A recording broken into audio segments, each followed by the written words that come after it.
Welcome to All in the Right Spaces. This is our Spaces webinar, y'all. I'm so excited because it's a whole summer series. Yay, I know. So I am Dr. Desiree Alexander. I am the founder, CEO of Educator Alexander Consulting. Hello, everybody. So this is where you can find me, all of the goodness on the Twitter. I'm at Educator Alex, all other social media, Educator Alexander. And if you can get to my website, you can get to me. I'm going to pause right here and say, if you're watching the recording, welcome. You don't get the certificate, but you do get the knowledge. Also, right underneath the video, in the details, you will see the resource for today. So make sure that you get that. So you may be like, well, Desiree, aren't I here?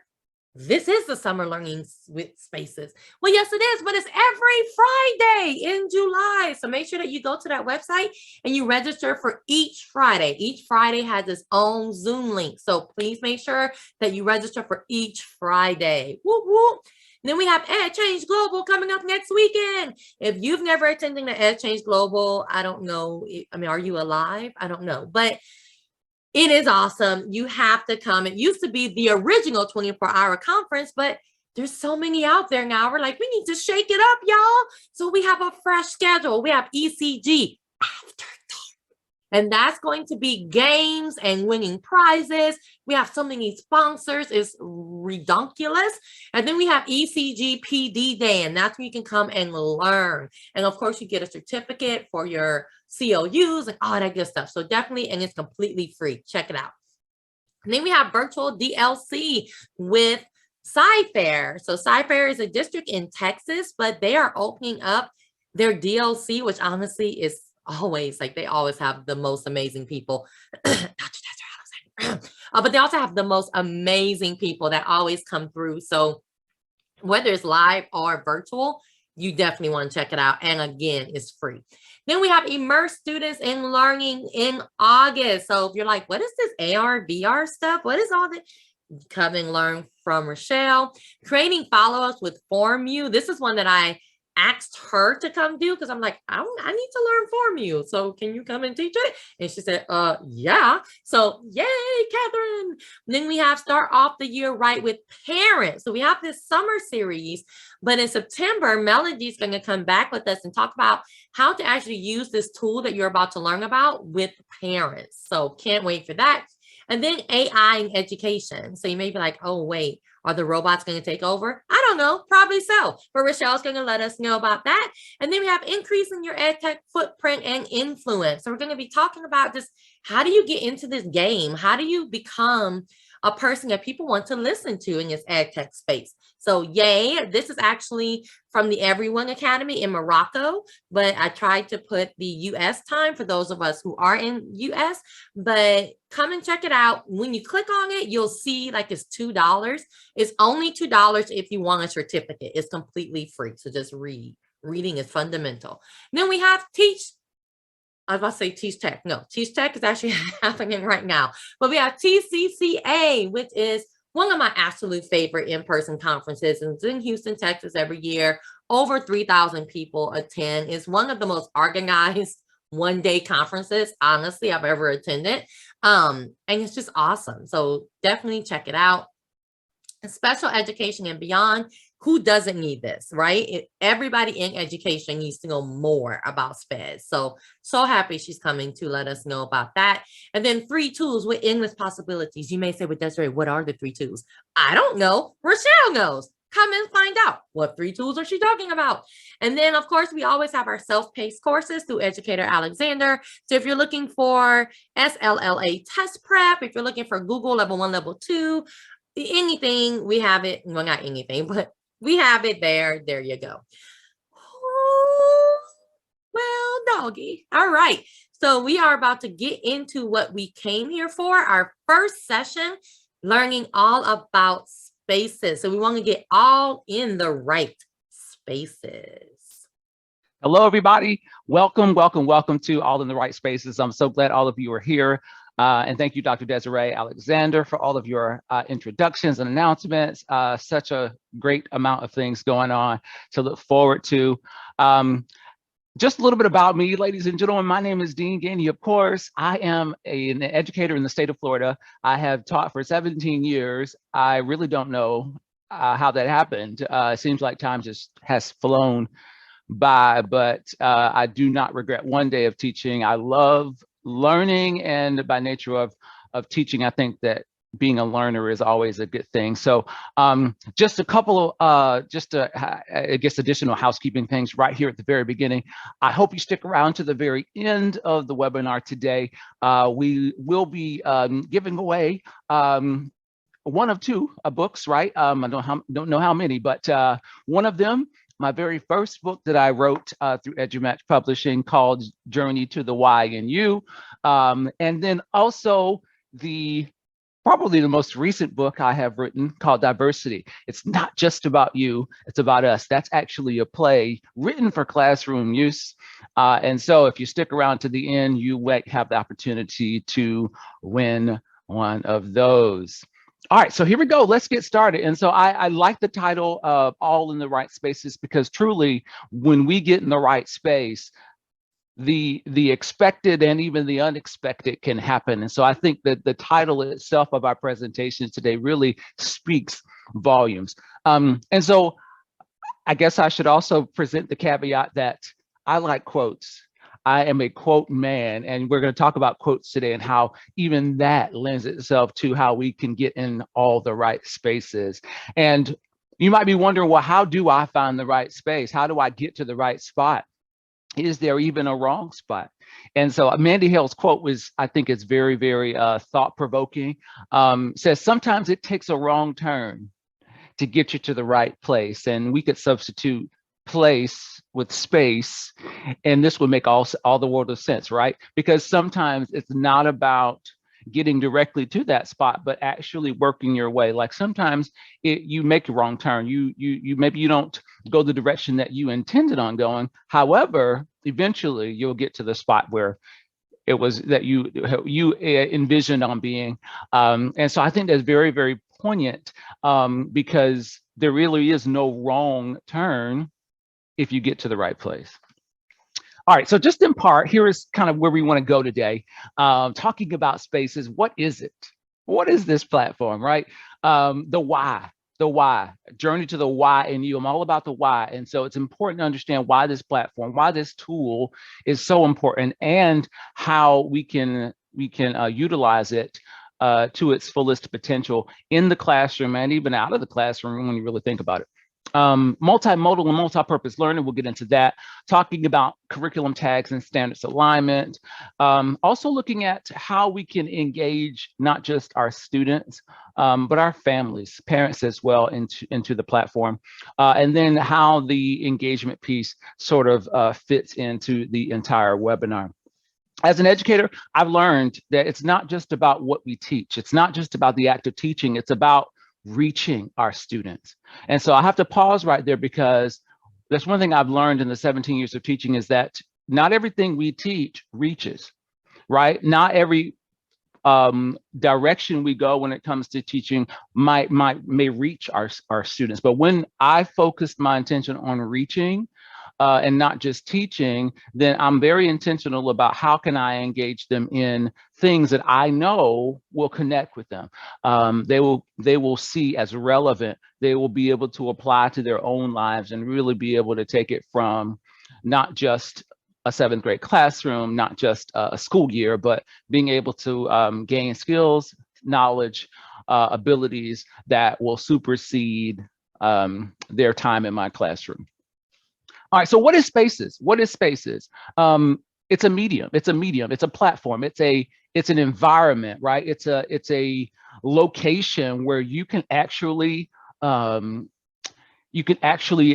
engage students in so many different kinds of learning experiences. I like to look at it as multi-angle, multi-purpose, and multimodal, because you have all these things involved, right? Multi-angle, how do I look at learning from different vantage points?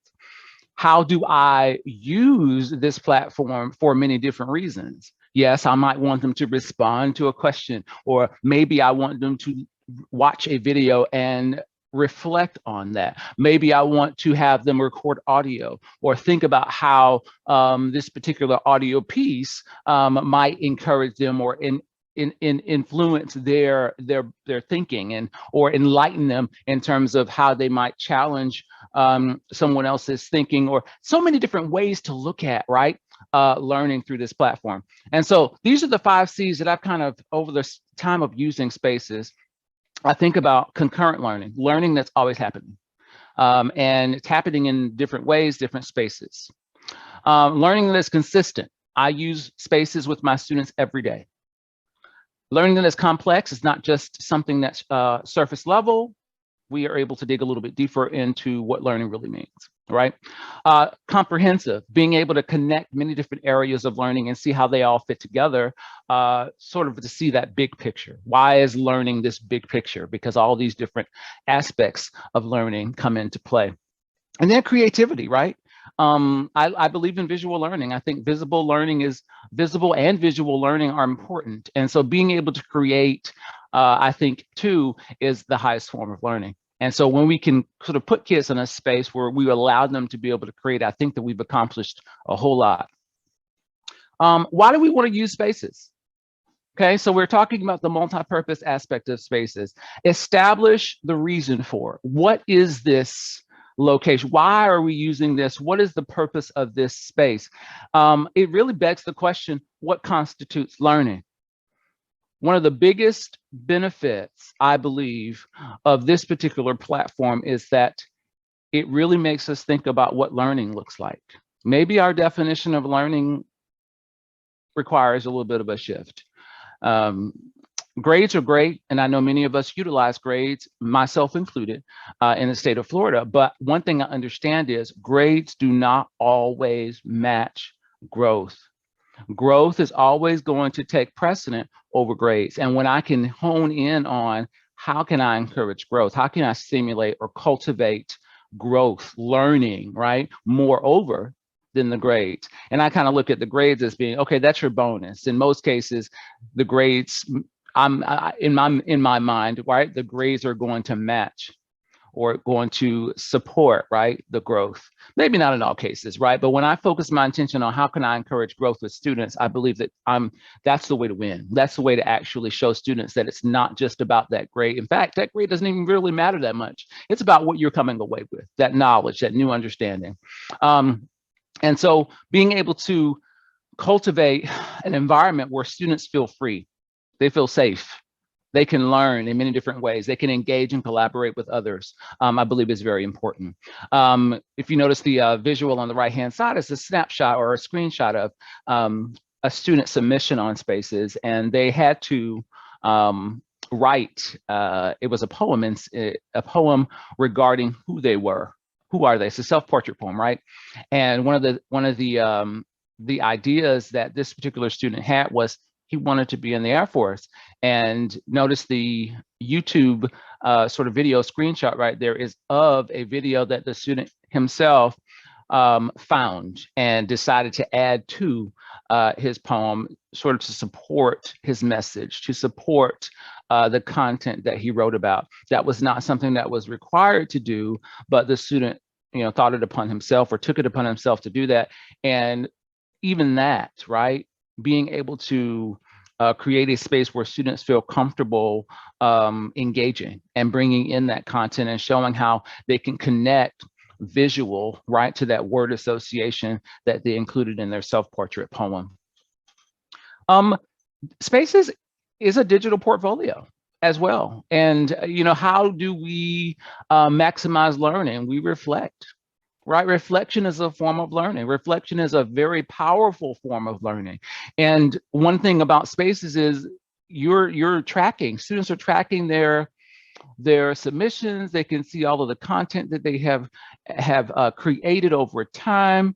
And what better way to personalize that experience is for them to be able to say, wow, I've done this. I have over time, I've grown so much to be able to look back at where they started and be able to say I've gotten to this point through many different means, right? Your engagement and facilitation of that personalized process through this platform is so powerful, right? You get a chance to look at your students as students. All right, and let me just throw in, if you have any questions at any time, I will stop every so often and ask if you have questions, but definitely jot them down, don't forget about them, and we will always circle back at the end as well if you have any questions that pop up in your mind. And so differentiating and personalizing learning makes it about the student, right? The student-driven classroom is a really big proponent of mine, and so whenever I can make sure that what I'm doing in the classroom is not about that test. It's not about the school year. It's not about anything other than focusing on student growth, student learning. Then I'm able to cultivate an environment where I can encourage them to take risks, feel safe. It's okay to not get it right the first time. It's okay to resubmit. It's okay to make a mistake, right? But being able to even provide that feedback for them is so important as we move, because feedback is another way to encourage students to grow. Extending upon learning. How do I take what we did in the class that day and go a step further? How do I take that to the next step? How do I build that complex learning environment where it's not just, oh, here's this task I want you to complete, and that's it, right? How do I connect it? How do I get them thinking deeper and broader? How do I get them to question? How do I get them to evaluate? These are all things that this platform creates the opportunity for. And I have to say, you know, this platform starts that creative process. The more you get into spaces, the more you realize, wow, I can use this platform for anything, right? And so those creative juices start to flow once you get involved in it. Being able to respond digitally, and I'm going to throw out digital citizenship because that is a huge part of what I believe Spaces institutes as well, knowing how to do that. Encouraging conversation or dialogue among students, peers, parents, teacher to student, teacher to parent. That kind of dialogue, healthy dialogue, reinstitutes or reminds us that we are all in this together. We're all working together for the benefit of our students.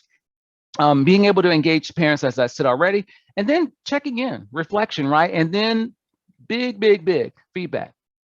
We want them to be able to know that feedback is what we use in order to, okay, put that in our toolbox or arsenal, and now we grow and we become better people. All right, so multimodal learning. I love, right? How inside of the platform, whether you are the student, whether you are the teacher, right? You have these options for modes of learning or modes to demonstrate that learning, right? Embedded text, right? Kind of like a Facebook page, if you will. Being able to visually support learning. So maybe it's something that you've drawn by hand. Maybe it's a digital art. Maybe it's something that you've even created outside of Spaces and you want to import into Spaces. Now, I will tell you, everything you can do outside of Spaces, there's built-in features as well to be able to do it inside, but that visual component. Being able to record audio.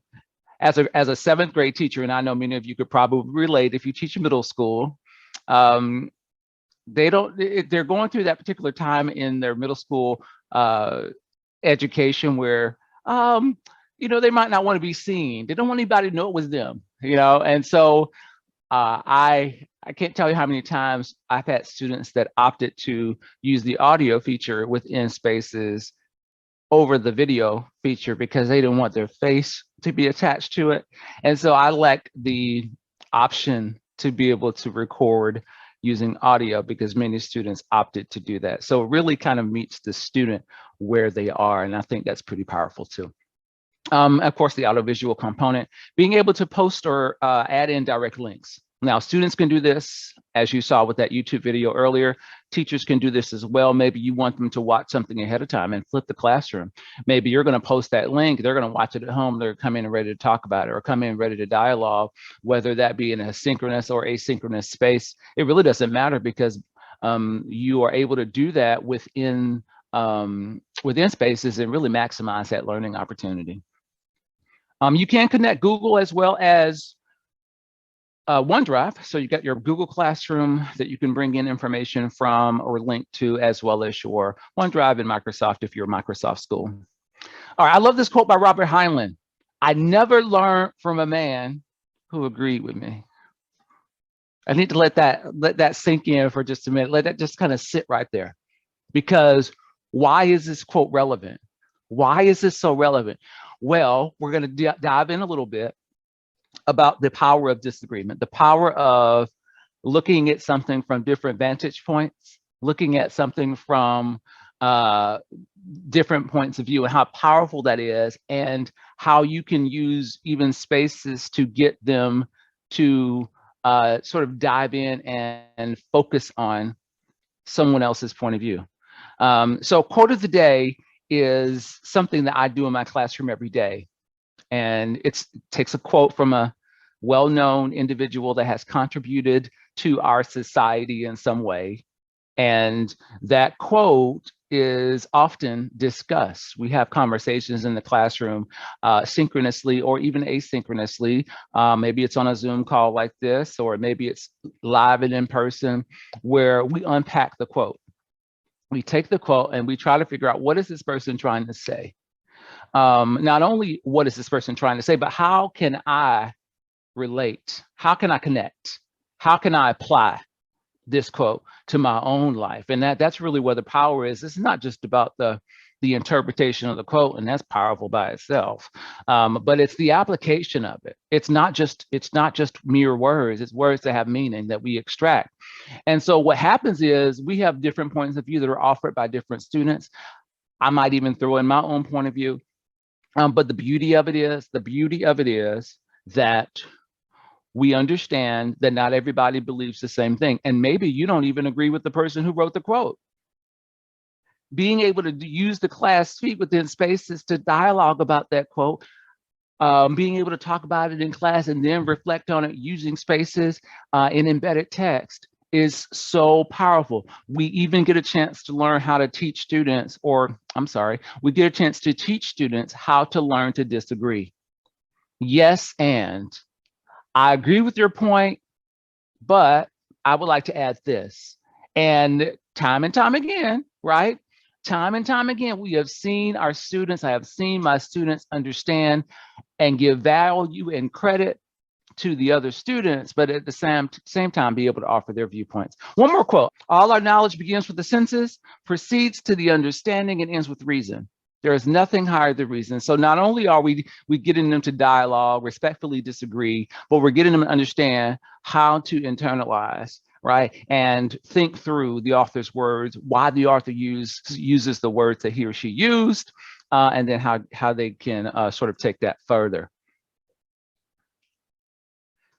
All right, so multi-purpose learning discussion posts, we're going to look at examples of those. Students like and comment to other students' posts, and as a teacher, you get a chance to do that as well. And what greater way to encourage dialogue and personalize the learning experience than to ask them to clarify, ask them to extend upon the words or the things that they said. What did you mean by that? Well, how would you approach this if? Right? Being able to take their understanding and even extend upon it is a powerful thing. Collaborative learning is available as well in a group space, and we're going to certainly take a look at that. Talk to you a little bit about reflection and self-evaluation. And then I also want to bring up that you can assign these activities and things like that as well within spaces, which personalizes the product for students. It gives them an opportunity to produce something that demonstrates mastery of content, and they can upload that within their activity area within spaces, and again, using those multiple modes of learning. And then I specifically, if you look at the bottom of the slide there, it talks about resubmission. If we really are focusing on growth over grades, then what happens if a student turns something in that they don't feel was 100% reflective of what they wanted to submit? Maybe they submitted it in error. Maybe it didn't completely match their ability. You know, and sometimes that creates a conversation or a dialogue with them. Well, does that reflect 100% of your potential? Do you believe that that was your best effort? And a lot of times, you know, they'll be honest with you. They'll say, well, no, it wasn't. And so being able to allow them the opportunity to resubmit that particular item is powerful, because then it again reinforces growth. It reinforces, okay, now I understand what I didn't know before. Now I know how to do this differently. And we have growth right there. And that's going to undoubtedly be reflective in other areas of learning. All right, I'm going to pause for just a second. I've been talking quite a bit. I don't know if anyone might have any questions. Dr. Desiree, I don't know if you see any questions in the chat, but if there is any questions at this time, we'll pause for a second to focus on those. Hey, Dean, I have a question. Go ahead, Melody. So how do we get our students to actually care about growth when we've trained them to only care about the grades? Have you found that to be hard? Was it easy? Tell me about your experience. That's a really good question. I believe that for in a lot of ways beyond our control, right? We encounter our students who just believe that it's all about the grade. And I have encountered that on several occasions, but I believe that that's not something that's fixed overnight. It didn't get there overnight. It won't be fixed overnight. I will say that every class is different. Every student is different. But we have conversations often about the importance of looking at something for the sake of learning it. And I think that whole life applicability sort of takes the emphasis off of the grade when they realize that's relevant to their life. Then the grade sort of takes the back seat. I don't know if that makes sense, but like if I can have those engaging conversations that really shows that the content that we are working on or trying to deliver is life relevant, then it takes the emphasis off the grade. The grade usually follows, but their focus is not on that anymore. They're coming to class to be engaged. And I've noticed over time that it has worked. Maybe it won't work with every group of students. I think you really have to gauge your audience. And it certainly won't work in 1 week. I think you really have to sort of grind at the mill, if you will, with regards to that. But if they can see that it's not about the grade, they can see that, wow, I really have grown a lot in this class, and be able to verbalize that or reflect and say that, I believe that you've succeeded in shifting the focus from just an academic letter grade to, wow, I'm a different person. All right, Dr. Desiree, any other questions out there? I just wanted to say, Dean, that's really powerful, and thank you for sharing. Absolutely, thank you for asking. No other questions right now. Excellent. All right, here we go. So literature integration. I teach ELA, and I don't think I mentioned at the beginning of our webinar, but I teach ELA for grade 7, as well as drama for middle and high school. And a powerful aspect of space is being able to integrate pieces of literature within the space. And so I'd like for you to just take a moment, maybe 30 seconds to a minute, to sort of read the 4 stanzas that are on this particular slide. Now, I will say, full disclosure, this is from something that I wrote, which is a work in progress, but it is a piece of literature. It is poetic. It is also a learning tool. So let me be quiet so that you might have to, so you might take a moment to read. In fact, I'll read it out loud as well. Maybe that'll help.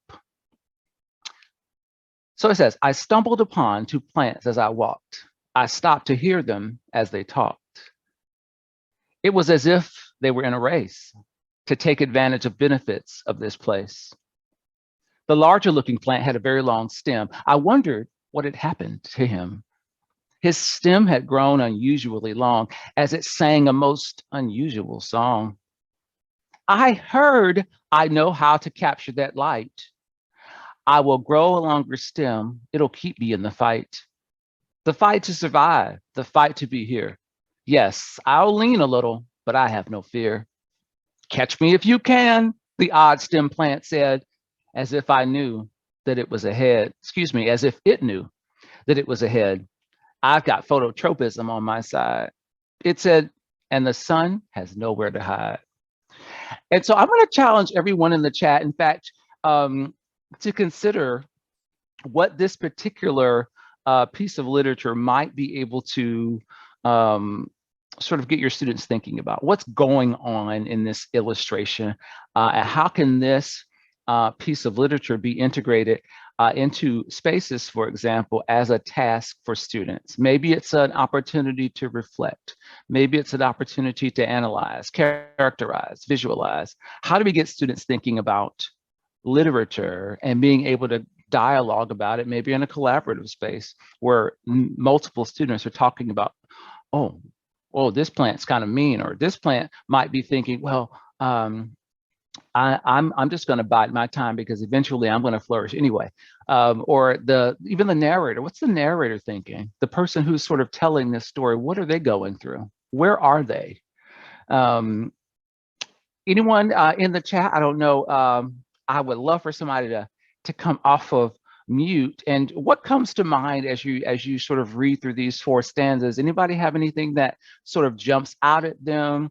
Ways in which you might get students visualizing, characterizing, or analyzing when it comes to this piece of literature? Anybody? So in the chat, and you can unmute yourself, just wait for me to call your name. In the chat, we have most of my students do not like poetry. How do I change that besides finding better poems? We have another that said the one plant always thinks it's better than the other plant. Okay, I wonder if I could attack those two sort of at the same time, because when I think about poetry, I totally understand how that student feels, because poetry sometimes can be so abstract and so difficult to understand. But then I wonder, if we reshape the narrative of how poetry really is just the story being told, maybe it has a certain structure or format, but it's just the story being told, and really anything can be turned into a poem. Just like this particular thing that's going on here, as the other person said, that one plant thinks they're better than the other plant. And I wonder, even connecting that to life, have you ever been in a situation where you felt like somebody thought they were better than you? Maybe a little bit of a contentious conversation, but it brings that poem off the page. It's more than just a poem now. Now it's something that I can relate to. Now it's relevant. Now it's, oh, I have actually experienced that. So now that connection has been made to the poem, then the student can sort of internalize and see that maybe, poetry is not so bad, because I realize now poetry can teach me things. Poetry can make me consider different things around me that maybe I didn't have the chance to think about before. And again, not overnight. I understand the idea behind it, but I wonder if they avoid it because they fear it or they don't understand it. Dean, can you hear me? I love that you just said that. Do you use the audio when you read it? Because if I didn't like poetry and I read this poem by myself, and maybe I'm not a great reader as well, I would be turned off and I probably wouldn't make each stanza. So when you post this in the class feed, do you read it like you just did? Absolutely. And so I even challenge my students to focus on phrasing and being able to read it like it's not a poem, read it like it's like they're telling a story. Like the way that I read it, I focused on making sure that I read it with a certain rhythm to try to engage them. And I challenge them to even use the audio feature or even the video recording feature in spaces to do the same thing, modeling that for them. I really love that. Yeah. All right. Shall we press on? Any other questions in there, Dr. Des? What is the title of this poem?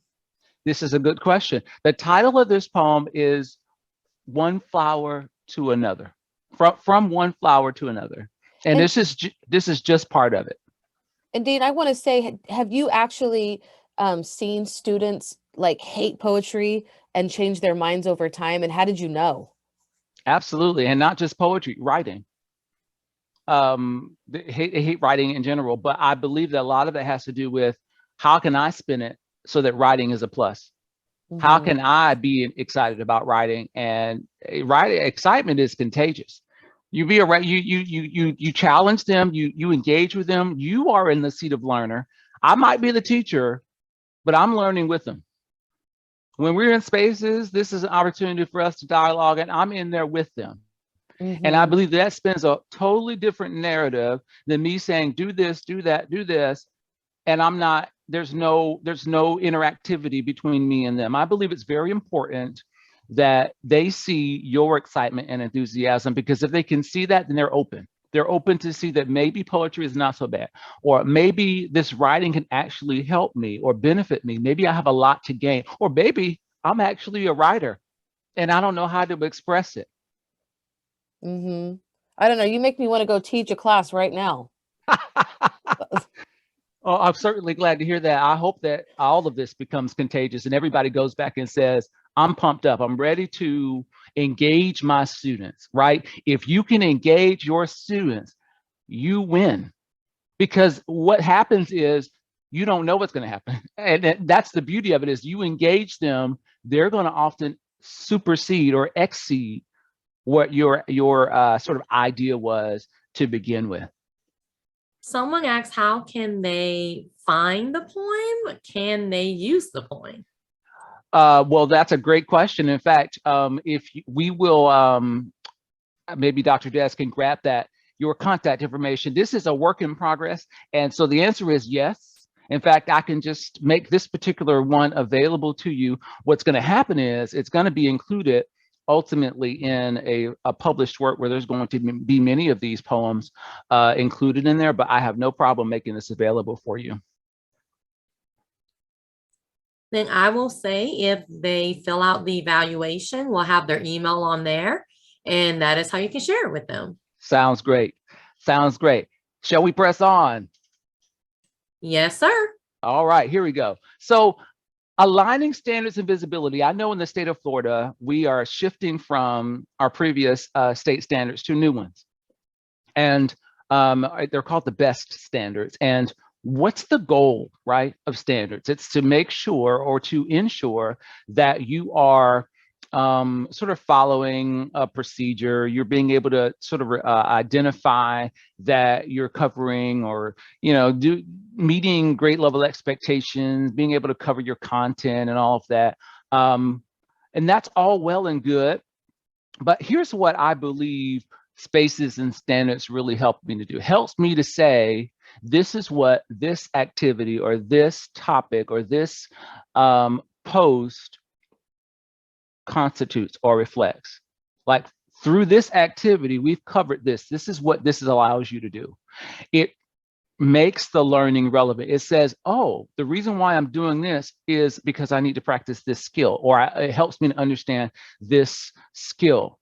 And that's so powerful, right? If you can show students why they're learning what they're learning, if they know why they're doing it, then it makes them understand the importance of doing it.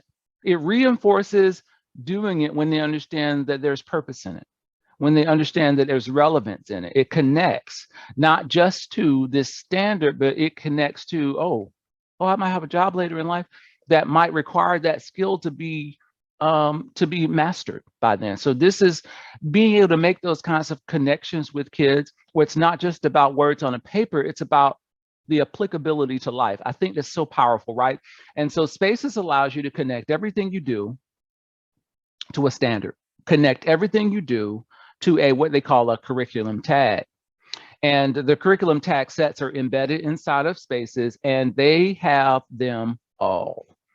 They have so many different ones. Your state's probably in there. The national standards are in there. They even have the International Society for Technology and Education standards built in, and for short, it's ISTE, right? Built into the platform. And I recently utilized those for the digital citizenship standards, which I believe are inherently important with our students interacting in digital spaces. Okay, so if you notice on the bottom there, I have 3 different types of standards visually represented. Those are the ones that I've selected for all of my classes, and I just go in and choose what I want. But the beauty of it is, do you want your students and parents to know or be able to identify how this particular task connects to a standard? Absolutely, right? Why? Why do you want them to know? Well, if I were to say anything about that, it connects everybody. It connects everybody. Parents know, oh, okay, you did, oh, how was that assignment or that project you had to work on at school? And then they can reinforce that at home. They can ask questions, they can have dialogue at home. It sort of completes the triangle, right? The parent, school, teacher, student triangle. It completes that triangle, and it identifies learning is not only happening, but it's relevant. It's centered. It's grounded. It's connected. And so you have the ability to have parents see and be able to interact as well within spaces around the content that their students are learning. And there is so much power in that. I believe parents want to be connected. I can't tell you how many times I've had parents want to help, but not know how. Maybe some of the communications that they received may not necessarily be easy to understand, but Spaces is clear. Spaces is straightforward. And if they can see, almost like a window into the classroom, what students are learning at school, their student is learning at school, then they're able to reinforce and help them better when they're not at school. All right, and so these are examples of curriculum tag best standards that I would use, for example, to attach to the poem that we read 2 slides ago. All right, certainly not absolute here, but these are just examples. For example, the ELA 7.C.5.2, the second one, they're using digital tools to produce and share writing. That is a standard. Not only is that an important standard, it's an important idea in life, right? Because as teachers, and I'm sure we can all say, we use digital tools to produce and share writing too, even if it's a Facebook post. That's a piece of writing. It might be a sentence, might be a couple of words, but we're writing even in digital spaces on Facebook, not to mention the other platforms that we're utilizing every single day. Even email is an example of using a digital tool to produce and share writing. All right, and so building in the thought process, right? Spaces has made it easy for me, or easier for me, to think growth, right? If I'm focusing on growth over grades, then I have to shift my mindset from the grade to the growth. Even in my planning, even in my my teaching avenues, the methods that I use for teaching, my pedagogy has to change when it comes to, okay, now I'm gonna focus on growth. And maybe I wasn't fully focused on growth before. Maybe I wasn't, right? But now I am, because I have this medium, I have this space that gives me the permission, if you will, to think growth, right? I have here questions, options, musings. And so we talked about those 3 words on the slide where they had to look at the poem and visualize, characterize, analyze. And maybe there are some questions that I don't even have on here right now that you might have thought about asking your students. But I'm going to go through, I want to talk about these because I believe that this is a different approach to, okay, answer the multiple choice questions on this page and turn it in.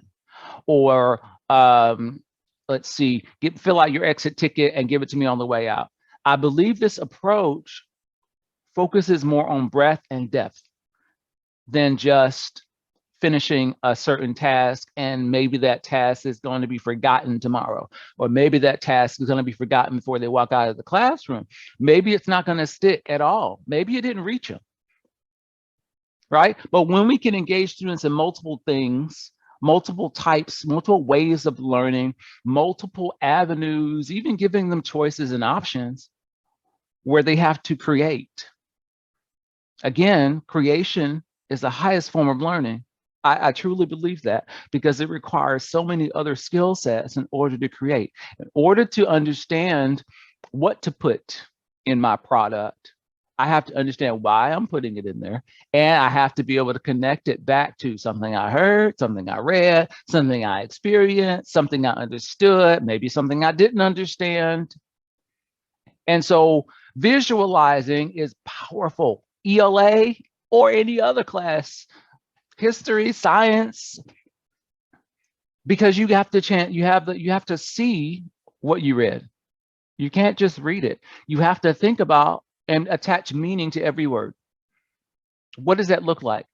And I might also say what it looks like to one person, it's not going to look the same way to somebody else. Again, visualizing, point of view, perspective, allowing others to say, oh, I didn't think about that. Oh, what's that? Why did you choose to do that? Why'd you put that in there? You can be able to ask those questions, right? And that's something I would do, right? Once they upload that product on Spaces, I might go in and say, okay, what made you add that particular color to that particular item? What is the relevance of that? And being able to understand their articulation of their idea.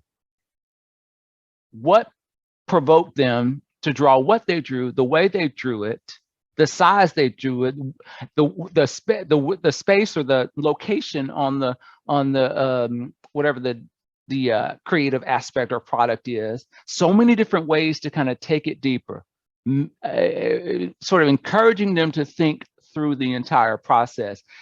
It's just, even right now as I'm talking to you, like I feel like there's so many things in my head that so many directions that this can go.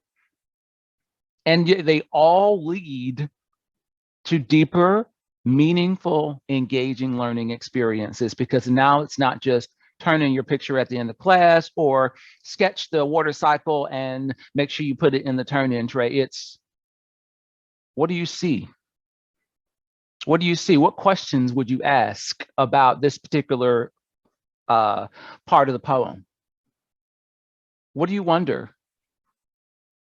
Okay, it's, oh, I could sit here for a while, but I guess I better press on because time is not waiting on anybody. So characterize. How would you describe the narrator's attitude? The person telling the story. Now that's a standard, right? But it's also something that reflects people, well, we talk certain ways, we speak a certain way when we have a certain attitude. So even though that's a standard, it's also a life thing. It's relevant because it happens with us. All right, if I'm upset, I might be a little short when I'm talking. My tone is going to be different when I'm upset. And my word choice is going to reflect how I feel if I'm upset. And that might be that I'm not saying a whole lot at all. How would you characterize the talking plants? And someone mentioned that earlier. I apologize. I don't know who it was, but you talked about how one plant thought that they were better than the other plant. So you might say one plant was mean or maybe stuck up or arrogant, while the other plant was just taking it or was calm and humble and really not saying a whole lot, but maybe just fulfilling its purpose. Analyzing, this is to me putting it under the microscope. What caused interaction in the poem? What's the reason why it happened? It's taking it deeper. I never said in the poem why this was happening, only painting the picture that it was happening. So analyzing, again, something that you can put inside of your spaces, and we're going to talk about the individual, the group, and the personalized space. We'll get to that. But being able to take this question and put that in there and challenge them, right? What do you think happened? Why are they in this particular situation? That's analysis, because you have to look at the words. You have to be able to say, oh, and there might not be a whole lot of information. You might be drawing conclusions. So important, so good, so exciting. I'm excited just talking about it. Where does this poem take place? Now, most people probably might say, well, in a forest or in a garden or in the woods or on a prairie. But I wonder, what student might say in a classroom? Maybe there's two plants sitting next to each other inside the classroom. Now, that's not an answer that we might expect to hear, right? But it's another way of looking at the same poem that we all read together. And then that creates a whole nother set of dialogue, a whole nother conversation about, well, why do you think they're in a classroom? What clues or what would indicate that this is happening inside of a classroom? Because you can't say that they're wrong. It's visualization. It's what they saw. And I believe that when we can have those kinds of deeper conversations, then they're walking away and they're going to talk about that. They're going to talk about it with their peers in the next class. They're going to go home and they're going to say, oh, we had this conversation about plants. It has happened time and time again. I promise you, you will not regret being able to cultivate this kind of deep, meaningful learning within spaces. All right, and then last question right there is, how would you interpret the meaning, right? And that's the icing on the cake, because that's really what you wanted to walk away with anyway. Ultimately, was being able to look at something and interpret, internalize, figure it out, right? And so, oh, it's a beautiful thing. All Hey, right. Dean, wait, Dean, go back Oh, for I'm a sorry. second. Go ahead.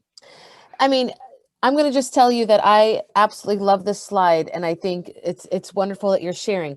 But like when you're starting at the beginning of the year, do you feel like you're pulling teeth to get to these? Like I just for people like me that maybe not as well versed in this, how do you get this started?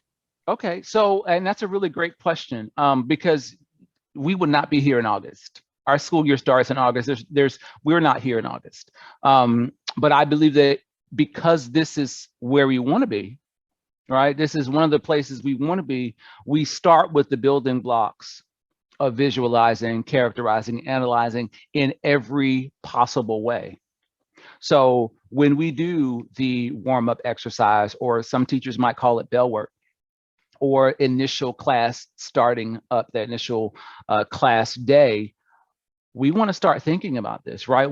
And so one of the reasons why I love quote of the day is because it's short. It's short. In most cases, it's to the point.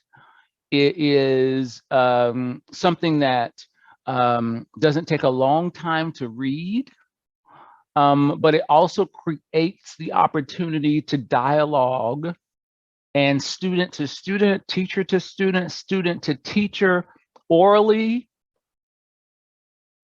even on spaces, right? To be able to start to think about, well, what do you see?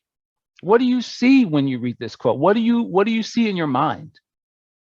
And you talk about the figurative language that might be in there. For example, the similes, the metaphors, the alliteration, the onomatopoeias, those all work to be able to constitute meaning. And so daily practice, being able to go back and do those things on a daily basis, it's going to build a habit of looking at learning, or looking at reading, or looking at a quote differently than maybe you were used to in the previous year. That's how I see it, right? And so that's what I did. Every day I look at this quote and I try to get them to think, and I think out loud too with them. Well, I can see I can see that this particular author must have been going through a hard time when he came up, or she came up with this quote. And Dean, I love everything that you're sharing. I literally want to start teaching right now. Like it's just you're just like, I can see why you get the very best out of your students. And this is just me being curious, because you do know the importance of partnering with parents, and I love that about you as well. Do parents ever say, oh my gosh, so and so, names a student, like they've grown so much, I can see it, like we're having better conversations? Is that something that is also part of like your school year when you're teaching? Definitely. And sometimes I'll hear that out loud. I'll meet with a parent and I will hear them say it. Many times it's by way of an email. And I think sometimes they don't even realize, they don't even not realize, but they don't know how to express it, because it's like, it's surprising, or it's like wow, like, oh my gosh, like I can't believe it, right? But absolutely, I think you can't lose when you look at this type of learning in sort of, like I said, focusing on growth over grades. When you dedicate an intentional sort of mind to everything you do in the classroom, looking at it differently, looking at it through the lens of growth, how do your students not walk away different? It has to happen. It has to happen because you realize that they're people. You realize that they have lives. You realize that the content that you are delivering has to be more than just a great grade on a test. It has to be more than just getting an A on that test. You're going to approach it differently. Right. You're going to look. Yeah, go ahead. Sorry. Yeah, getting past that content. I love how you go deeper. And I just want to say, like, it kind of chokes me up because I love the passion that you have as a teacher. And, you know, it's been a hard last few years. So everybody that is participating today or watching the replay, you know, just as a parent, as educator, and as an educator, I just want to thank you so much for, you know, for growing that passion inside of you, because it's what our world needs right now. And you all are directly impacting our future generations and those students now. And it's so meaningful. And the work that you're doing is so important. I really am choked up. And I just, to all the educators that are here today, just thank you for everything that you're doing. Thanks, Dean. Yeah, absolutely. And thank you for saying that, Melody. I believe that in connection with that, even more important for this shift to take place, even more than ever, to be that light at the end of the tunnel, or to be that spark that reignites our flame, right? To be that, wow, okay, it was worth it. If we were able to sort of see this play out and understand that, oh, this is actually benefiting and helping our students, I believe will reinforce and encourage us to keep doing what we're doing, because they need us, right? The students need us, and they need us for more than just a test. They need us for being able to demonstrate that these skills are necessary for life. And if we do it the right way, we can open that door to them being able to look at learning differently. So thank you for sharing that. And again, I also support what she said. So thank you all educators for what you do. All right, so can I pause? I'm not sure if there are any other questions in the chat right now, Dr. Desiree, if you've been following. Yes, there's no questions right now, just a whole bunch of, we love this. Love it. All right, well, let's press on. Let's press on. And so we talked a little bit about accessibility with spaces, and here's a beauty, right? And I think this is a beautiful thing. We want students to be able to get on, right? To be able, what good is a platform if you can only do it while you're at school? If you can only access it while you're at school? I have spaces on all of my devices. Obviously, I can get there by way of the website, but I have my phone, my iPad, and of course my Apple Watch, where I'm notified whenever anything happens with spaces. And that could be a double-edged sword sometimes because we work hard. But being able to sort of be there, right? Be at the ready when it comes to feedback is so important. And being able to actually, for students, being able to support learning wherever they are is so important. You can be in Hawaii and looking at spaces, posting a picture from your vacation, whatever it happens to be. I believe there's a beauty in being able to access the platform, and Spaces has really transformed my classroom. So it's almost like a classroom away from the classroom. And there, I don't want to spoil it, but somebody might be sharing that with you in just a few moments. And being able to have that, it shows students that, well, you can still learn if you're not physically present in the room. And then it really reinforces too, well, what really constitutes learning? Hearing it from me, is that what learning is? Or is learning much more than me standing up in front of you telling you things? Oh, I just opened a can of worms right there. Because truly, if I'm really focused on growth over grades, then I'm going to set you up to understand what learning is for real. And I'm going to show you that it's not just about what I say. In fact, you might want to fact check what I say. Don't just believe it because I said it. maybe I mean, and there's been time, I have to confess, there have been times where I was intentionally wrong. Like I would say something and I would totally be wrong on purpose.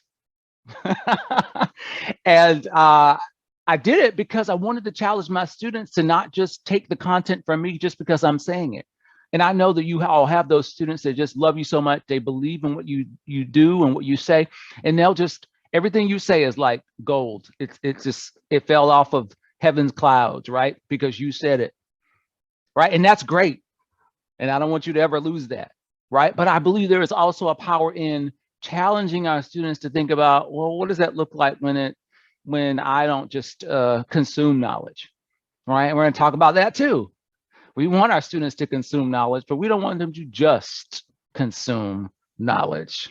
Oh, let us press on. Let us press on. I'm getting too excited here. So digital access, if a student is absent, send them to Spaces.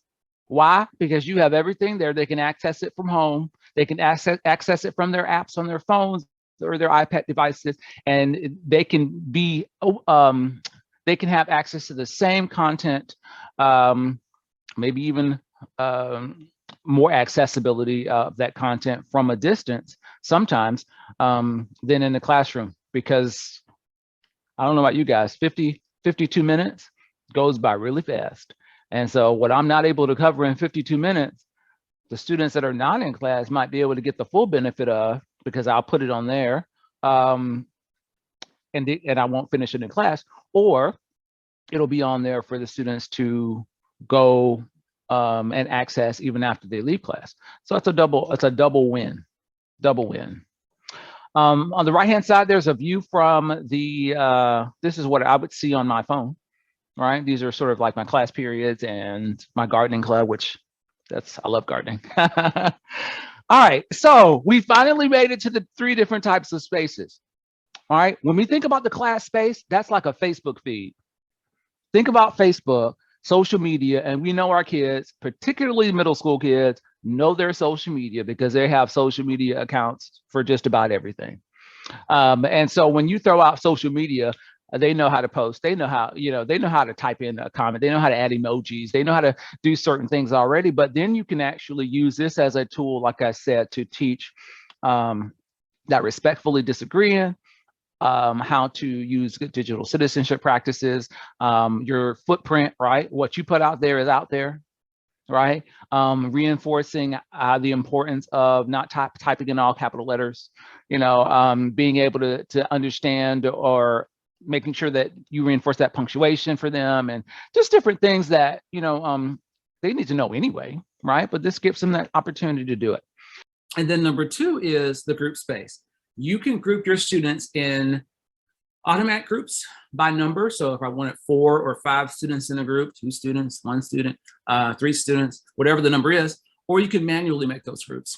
And the benefit of having a group space is that you are able to, again, dialogue differently. There is a difference between dialoguing in a class space and dialoguing in a group space.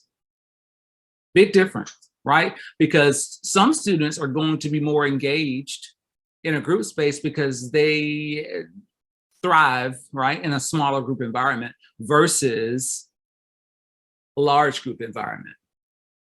They feel freer, if you will. And they might even be more interactive if they were in groups with people that they talk to all the time. But the beauty of that is, because you are establishing those groups, I do like to mix it up. I like to get them all, mixed up so they're not always working with or talking to the same students, which I believe is powerful too. Gets them out of their comfort zones a little bit, but that group space is powerful. The individual space is for the purpose of being able to focus on self-reflection, or being able to offer that personalized experience of something that maybe that particular student needs more than everybody else. So you can reinforce that in an individual space, and it doesn't take away from the class feed, your interactions with the whole class, or the group feed, because it's personalized to them. All right. This is sort of what you will see in a user interface, and we're going to take a look at this. If not today, we certainly will at the future Friday, but we're going to look at what this looks like in the Live Spaces account. And so we have the feed, we have activities, we have spaces, which again, those are the 3 different types of spaces that you can create.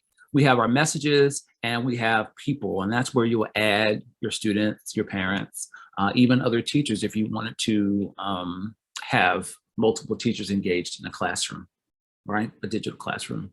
On the right-hand side, I love this visual because Minecraft is a big deal. Minecraft for EDU, and I'm just throwing this out there because we had a project last year, Minecraft for EDU, and this was a screen recording of this student being a tour guide.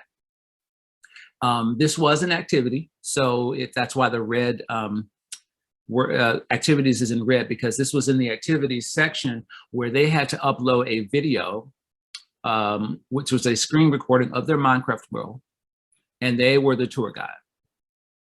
And so they were taking me through their world. Oh, this was the option, by the way, because a lot of them decided to present live, but some who didn't want to present live did the video option where they recorded the screen recording, and then they posted the video. And this particular student did an amazing job just highlighting how they used vocabulary. All right, they had to choose 50 words of the day. Another thing we do every day, vocabulary, word of the day. We had 112 words of the day by the end of the year, and they had to choose 50 of them to visually represent in their Minecraft world. So being able to take that vocabulary word, which they had to choose wisely, but then how do I visually represent that vocabulary word in a Minecraft world? For example, purchase, right, would be a good one. And I believe that was one we had last year. Might sound simple, but that was probably one of the simplest ones because the other ones were very, very challenging, like lackadaisical. So anyway, purchase, obviously they might construct a store or a mall or maybe even a library where they had to go and purchase a library card or something of that nature. And they would visually represent that word. And as they're touring us, they're actually sort of articulating the concept for which that word became a part of their cities. And so that was an amazing experience for many of them. Again, knowledge that sticks, knowledge that reaches. And again, they're creating. So anytime you can get students creating, again, they're using multiple skill sets, and then they're able to go home and talk about that because they're not going to forget, oh, remember last year when we did, those the Minecraft projects? And I have students from 2 years ago that I have students from 2 years ago that still come to me and tell me their words of the day, or they'll identify words of the day that we've had that I taught 2 years ago because they remember those words of the day. Why? Because it was intentional. It was growth over grades, and I was involved. I was just excited, as excited about it as they were, if not more. And so it stuck. You can say that it reached them. And so I utilized, like I said, spaces as a caveat to reaching. All right, here is your view as a teacher in the class space. On the left-hand side there, you see what will be your student list once they're added in. On the right-hand side, that's where your curriculum tags or goals will be as you attach them to different things, whether it be a post in the class feed, as you can see in the middle, create your first post. You can attach your curriculum tag to a post, right? And it could be that digital, responding to and using digital tools in writing. It could be that one or many of the other ones. And you can also attach the curriculum tags to activities. And if you notice, the 5 sections at the top of our screen is what I mentioned before in the activities section. And when you look back, you're saying, oh, I covered all of these areas this year. And that's a beauty of it, right? The beauty is I didn't just do this just to do it. I did it because, oh, okay, it aligns with this. Oh, it matches this, or I covered this. And I love it. I love being able to say or validate why I chose to do certain things.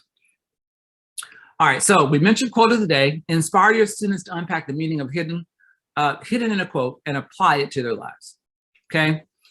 Here's an example of a quote of the day that we had. Failure is not fatal, but failure to change might be. This quote was by John Wooden. And here are 2 questions that I devised to kind of get the thinking about this quote. Okay, not every question is created equal. And most of the time, the questions are based on the quote, not based on a particular format that I have for the question. The goal is to make them, or to get them, or to encourage them to think deeply. That's the goal. And so that takes on a different form depending on the quote.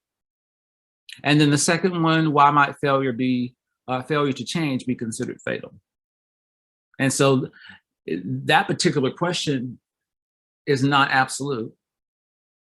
There could be multiple answers for that. And so even structuring that question like that was intentional, because I didn't want them to think that there was just one answer accepted. There are multiple answers to that question, depending on how you view that particular vocabulary word or that particular word, right? And so if you look at, there's a response there where something goes downhill and something is ruined. That was the answer for number 1. And then number 2, typo right there, but because you failed, and fatal is also considered failing. That's a different perspective, right? Maybe fatal to them, right, is failing. Notice the emoji, or the, should I say, check mark on the bottom of that screen, or the bottom of that answer right there. Another beauty of spaces is that students get to interact. Students get to go in and say, oh, I like that, or I really loved your post, or commenting on another student's post. And they were challenged to do that on a daily basis, because yes, I want to be able to offer my viewpoint, but I also want to broaden my understanding as well. And maybe looking at somebody else's quote helps students to clarify their thinking. Absolutely. On a daily basis, whether it be out loud, because again, we were in the class last year, but we also use spaces. So whether it be out loud or on spaces, students are being able to sort of reform their thinking based on what they're hearing other students say. And I challenge them to think for themselves, but also be open to looking at something through a different lens. And I believe that the power of being able to do that through spaces is phenomenal. All right, and so here's another. And I put this one on here because I wanted to show you that this quote was by Booker T. Washington in his autobiography, which we read last year. But I believe there's a certain power in being able to have a visual to associate with the quote. And it might sound simple, right? But when I can do that, what is it going to do? It's going to reinforce associating words to visuals for my students.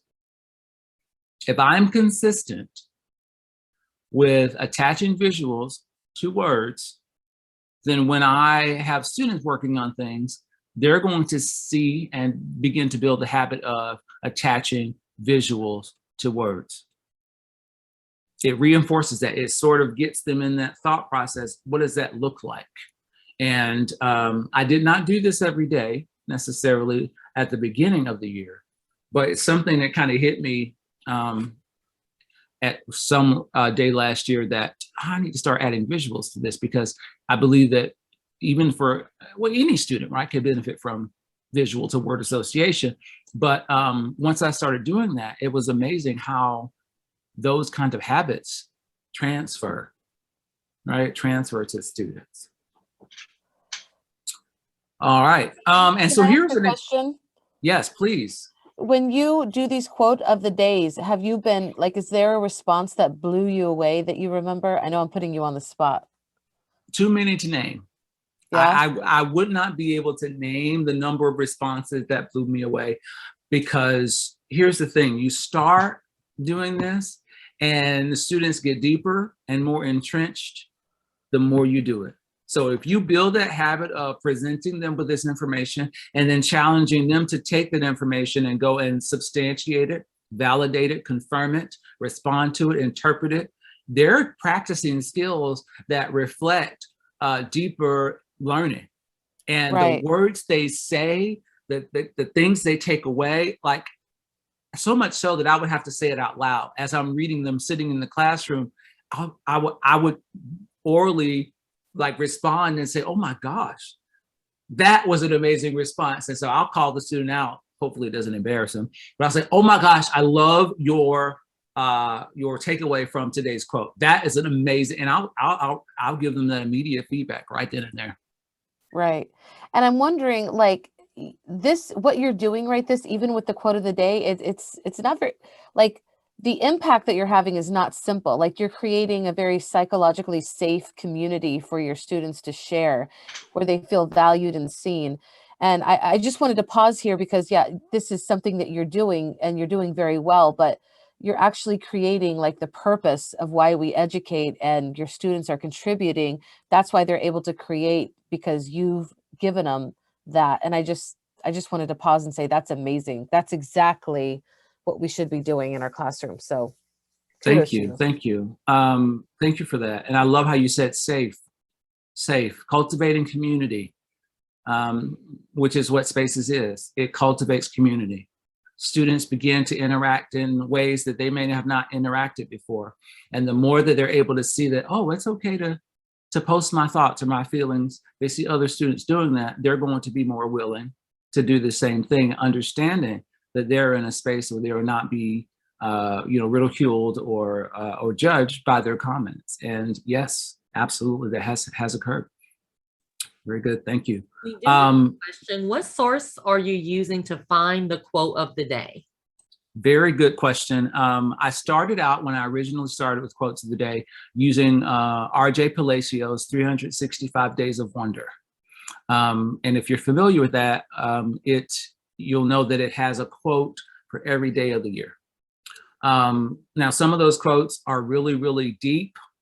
All of them are really, really thought-provoking. Some of them are just one word. Others they seem like they're paragraphs. And so I have since begun to deviate from just using those. I have begun to add, let's say, for example, if we were reading a book like Booker T. Washington's autobiography, I would pull quotes by Booker T. Washington to support the fact that we're reading that novel, but then being able to focus on that specific part of Booker T. Washington's life, right? To sort of reinforce that.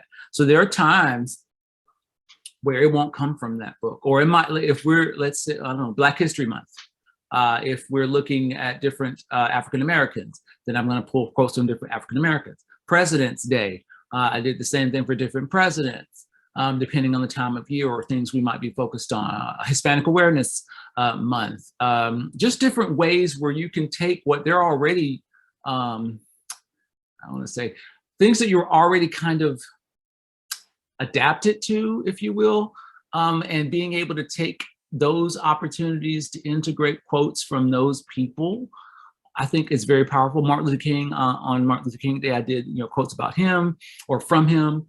And so you will see that as you go, it might be something you pull from a book that you're reading.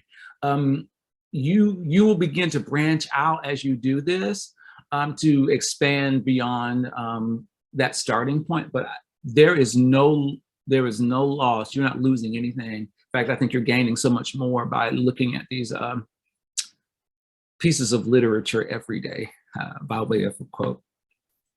Dean, can you say the resource again so we can type? Oh, I think Mary just typed it in the chat, but can you say it again? Okay, so R.J. Palacio is the author, and it's 365 Days of Wonder. 365 Days of Wonder.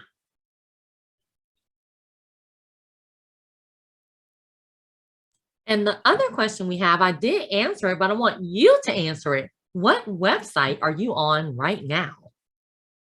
I am on spaces.com.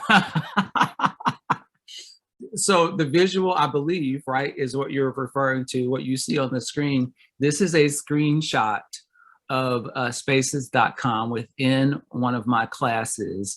And I took a screenshot of the quote of the day and the visual that I attached that is associated with it.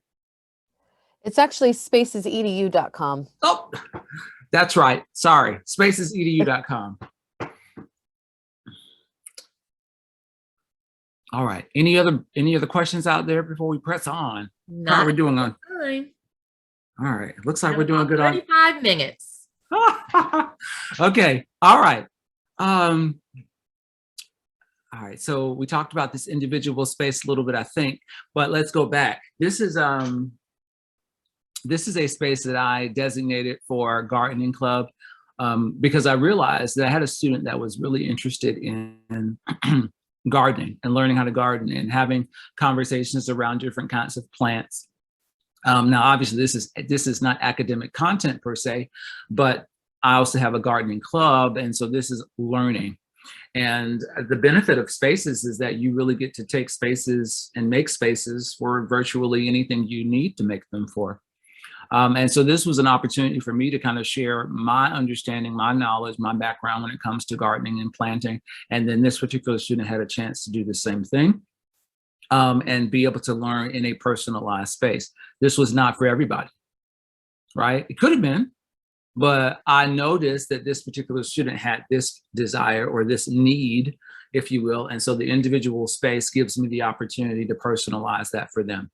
And so when that student logs into their Spaces account, they get to see this space as one of their spaces, if that makes sense. So when they log in, they might have 12 different spaces. One of them might be our class fee. One of them might be this gardening club. One of them might be a different space, a group space or collaborative space based on a novel that we're reading. And so they get a chance to sort of go in and navigate whatever the spaces are that they have visibly represented. And again, you get a chance to connect your curriculum tags to anything that you post within the individual space as well. All right, here is a group space, an example of something that we example of a novel that we were focused on, and they had a chance to respond on the bottom. Just again, another way to look at spaces within a group environment. Here to explain Spaces to you and tell you how much it helped me this year. Spaces is an online platform you can use as an app, or you can log in through a website. It is used for teachers and students. Say teachers can upload assignments to there, explain assignments, contact students, anything like that. But it has helped me out so much this year, whether it's my teacher not having to print out an assignment every 2 seconds. In fact, he can just upload it to the internet onto Spaces so we can automatically see it in less than 5 seconds. Or the fact that I don't have to write out an essay with a pen and paper. I can easily just write one or type one and I can send it to him. Or the fact that whenever we were reading a book, instead of him interrupting us, he easily just uploaded it to Spaces, explaining everything and teaching us everything. In fact, I could still use Spaces next year, but I just wanted to inform you about Spaces. Bye. So hopefully you heard that.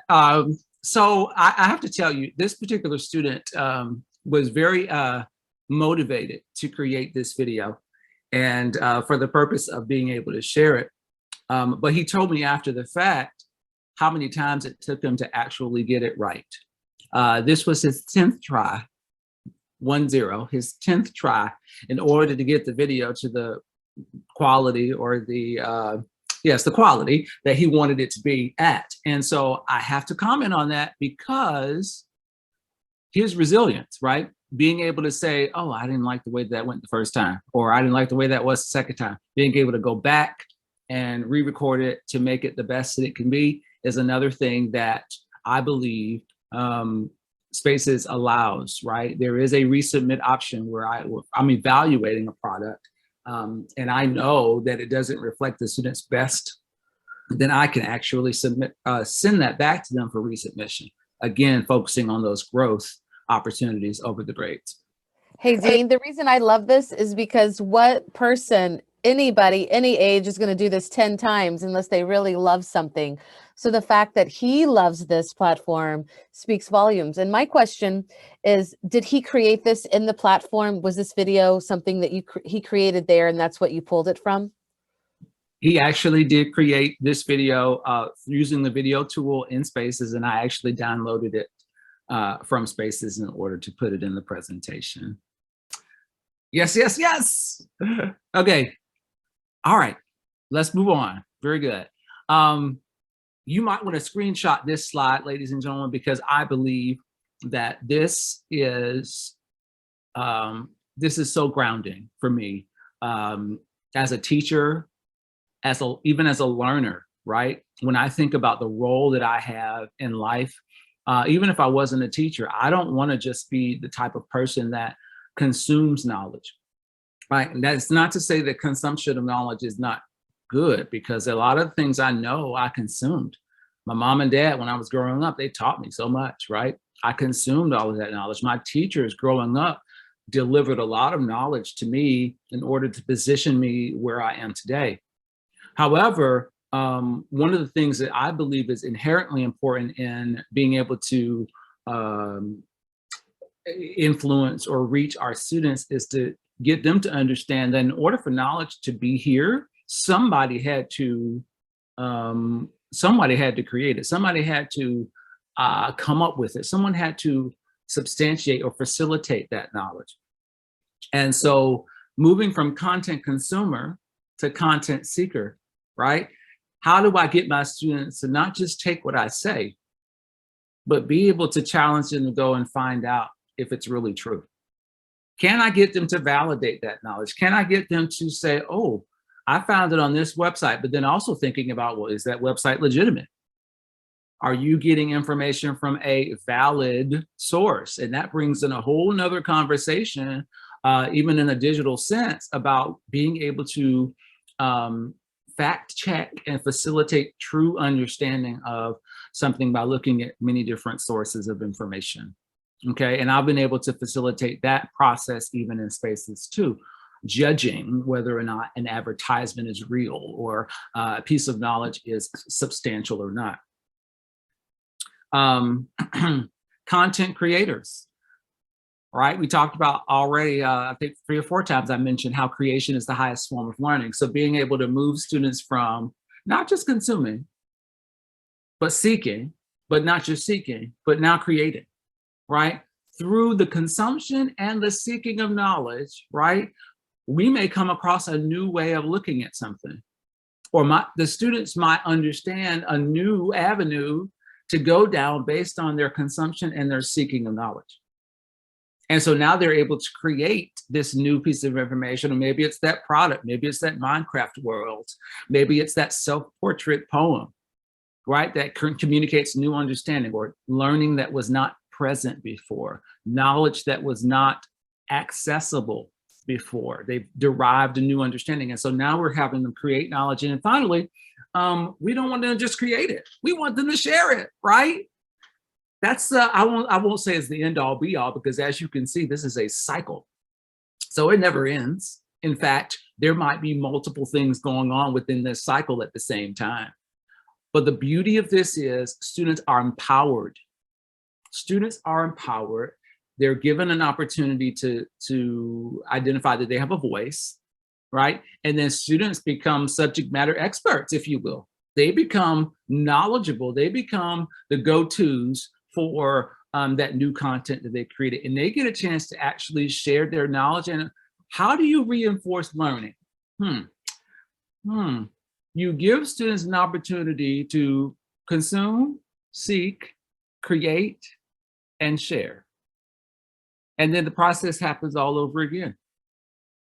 You reinforce learning and you are building that student up for continued success. You're building that student up to continually focus on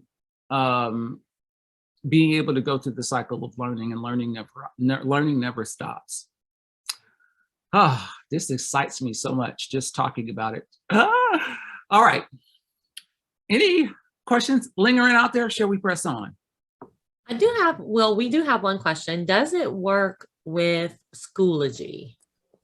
Oh, I think Melody just answered in the chat. Yeah, and I did. Dean, does your school use an LMS? Yes, we have. Well, we actually have. I'd say it's more of a hub, but we have Clever, and it kind of takes all of our. different things, and then makes it accessible. But then there's also something called Teams, which Right. most of our school uses, but I'm going to say that I am probably the Lone Ranger, at least at this Right. moment, because I prefer Spaces. It's less convoluted in a lot of ways, and then it gives parents that easy access to what students are learning, versus sometimes it's a little bit difficult to navigate with Right. Teams. So regarding, I just want to answer the questions because some people are asking about LMSs, and I just want to say we are relatively new, and that's why we're able to pivot so well. So if your district or school wanted to adopt like the professional package, which teachers do not pay for, that is something that we do with schools. We partner with them to pilot. We would make it very compatible with whatever LMS you're using if that is something you wanted to do. But you do not have to have an LMS to use Spaces. Spaces does do quite a bit of what LMSs do. We're not an LMS though, but in some ways that you might find an LMS very useful, we do the best of that. But I think it's like what Dean was saying, we're just so much more user friendly, and everybody can be involved. You don't have to read a book to understand how to use Spaces. And teachers, of course, can access it for free. Everything that Dean is showing you today is something that you can access for free as well. So how we can use vocabulary on Spaces. Vocabulary can lead to Spaces because we are able to create opportunities to be able to visually represent those words. And I believe that words create worlds, as well as Pierre Duplessis has said on the bottom, words create worlds. And so I like this because, again, it's another way to challenge students to be intentional, to think about how words can be used orally and in their writing, and maybe even incentivizing it. And in the incentivizing process, the students come away with so much more than they would have thought that they were able to come away with. Yes, they might have gotten that piece of candy or something that I promised, or they might have gotten whatever that extrinsic reward was, but the intrinsic rewards are the things that last beyond the school year. And I think I mentioned earlier about how I have students that were in my class 2 years ago that still remember their words of the day and come back to tell me about it, and if I use them, they're still identifying them as words of the day. Why?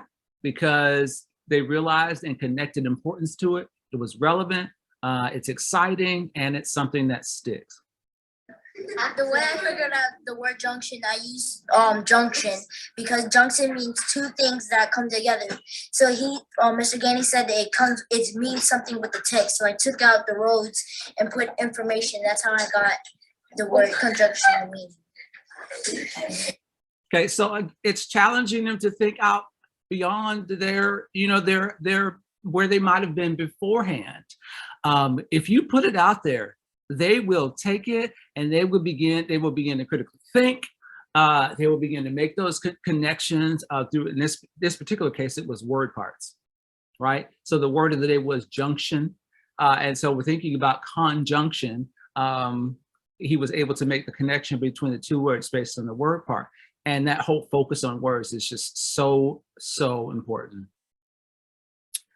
And then, of course, modeling that, being able to throw yourself in the pot, taking the seat of learner or the position of learner. I'm not too knowledgeable to not use these words myself, and I use them every day. In fact, I'll throw out 30 of them in one blow, just to show them the possibilities of how these words can be used in their responses on Spaces, in their oral audio recordings on Spaces, in their videos on Spaces, in their word of the day projects on Spaces, and being able to have those as evidences of knowledge, being able to demonstrate mastery of so many different things at once. And it's just a beautiful thing. Celebrate it. Okay, sometimes we have, I post things that highlight these kinds of things in our classroom, things that are going well, that students are excelling in. So in the class feed, there are many times that I will use it as an opportunity to reinforce the goodness that has been going on, and provide them additional opportunities or challenges even to go forward. Vocabulary culture. Again, I talked about this a little bit, but being able to engage them outside of the room in vocabulary culture and using spaces as a way to capture it. For example, if you see the word of the day list on the right-hand side, let's just take the word persistent, right? If they were able to see that particular word represented somewhere in society, or somewhere outside where they were kind of traveling or whatever, they would be able to snap that picture, right? Upload it to Spaces, get word wizard points, and again, reinforcing that focus on vocabulary. And of course, remember, they can access Spaces from their phones, iPads, all that. It just never ends. So again, different types of vocabulary can be represented. It could be something like onomatopoeia, which is a domain-specific vocabulary, or academic vocabulary word, or it could be a general word like some of the ones that were on that word wizard wall. I know we're quickly running out of time, so some of this I'm probably going to have to tag on to our next webinar. But this is, and I won't play this, but I just want to talk about these particular students did a word of the day rap. And the word of the day rap obviously had to include words of the day.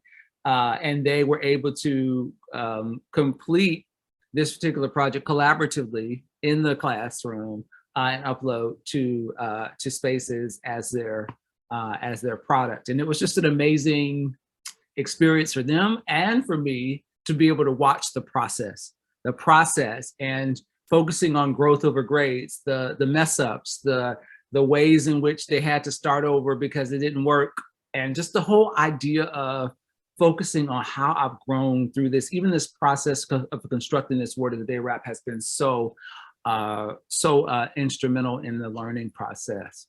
Hey, Dean, we all want to hear it. Okay.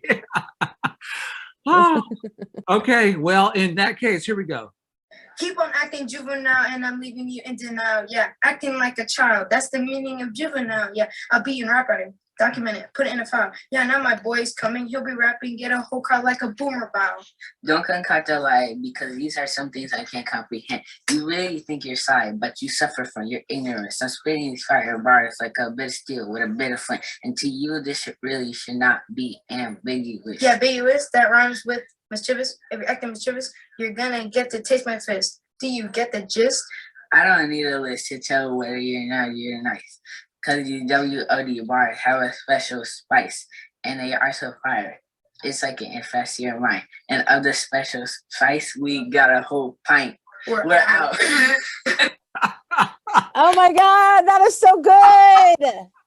And you were going to keep that from us. Well, I was going to hold it until next webinar because I know time is ticking. But listen, you We'll play it again next week. Yeah, you could probably pick out the words of the day that were in there because of the nature of, these are not words that middle schoolers are normally using, like concoct. Who uses that word in middle school? Nobody, right? But the fact that they were able to think about how to intertwine these words together in a creative way, you might not have understood every word. And I will also tell you, the student on the right-hand side, if you saw how meek and quiet that student was at the beginning of the year, you probably would be shocked that that student was even on here. Like literally, so many people told me that student came out of his shell completely. And lo and behold, is able to produce a product like this that demonstrates mastery of learning and something that he will likely never forget. And I see him all the time and I'll remind him of it. But this is evidence. This is evidence of learning because we're focusing on growth over grade. Okay, I always thought of the words as art supplies. I've always thought of words as art supplies. I'm gonna just leave that right there because there's so much I can say about that. I've always thought of words as art supplies. Something to ponder. All right, let me bypass that. If you only do what you can, you will never be more than what you are now. I quote Master Shifu. Okay, I will repeat what he said. If you only do what you can, then you will never be you'll never be more than you are now. And so challenging our mindsets to go beyond what we believe we can, because as we do that, we are able to cause our students to be able to adopt a similar mindset and surprise themselves. What we learn with pleasure, we never forget. Getting in the right space opens the doors to creativity, ingenuity, and productivity. Spaces has led my students to see that learning is multifaceted, multifarious, multimodal, and therefore learning is multiplied. I'm going to end my spiel right here, because I know that time is something that we can never get back, and it goes pretty quickly, and it never wants to stick around very long. But I hope that today, this webinar, this presentation here has inspired you, has ignited a flame, has stirred up the passion that you have for teaching and learning, and really causes you to kind of rethink, how can I approach learning and teaching a little bit differently, even as I go into this particular school year? How do I get my students to see learning differently as well? And if it was just one thing I said today that sticks out to you, that one thing might be the thing that transforms your classrooms in the days, months, and years to come. So thank you so much. And I think I'm going to turn this back over to Dr. Desiree. All right, here we go. I will have the QR code is there, as well as the class code, whichever option works best for you. If you hover over the QR code with maybe your phone, it will allow you to join the Climb Club Virtual Interactions class on Spaces.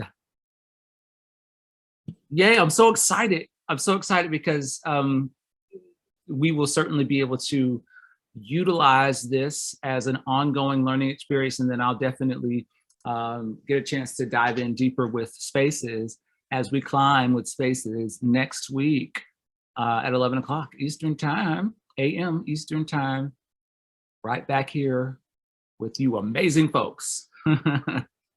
Dean, thank you so much for this session. I think it is so kind of refreshing to start learning about a tech tool with learning about the pedagogy behind it, right? Like we just jump into the tech tool. Like this is I even do that, right? This is the tech tool. Here you go. We don't have much time. Let's go through it. And I thought it was like, I just like right at the middle of this, I was like, it's so refreshing to start with this. And then next week, go into the tech tool. I think that's just especially since we have 4 sessions, right? I think that is such a smart way to start and kick off this summer series. I couldn't agree more, and I'm certainly looking forward to being able to get into the meat of the matter, right, next week. And so you might consider this the huge appetizer, the several different appetizers that we were eating today. But hopefully next week we'll be able to dive into those entrees and think about, well, how is this going to look? How do we set it up? How do we navigate? How do we construct this environment for our students or teachers or whoever it is that you want to set up the spaces for?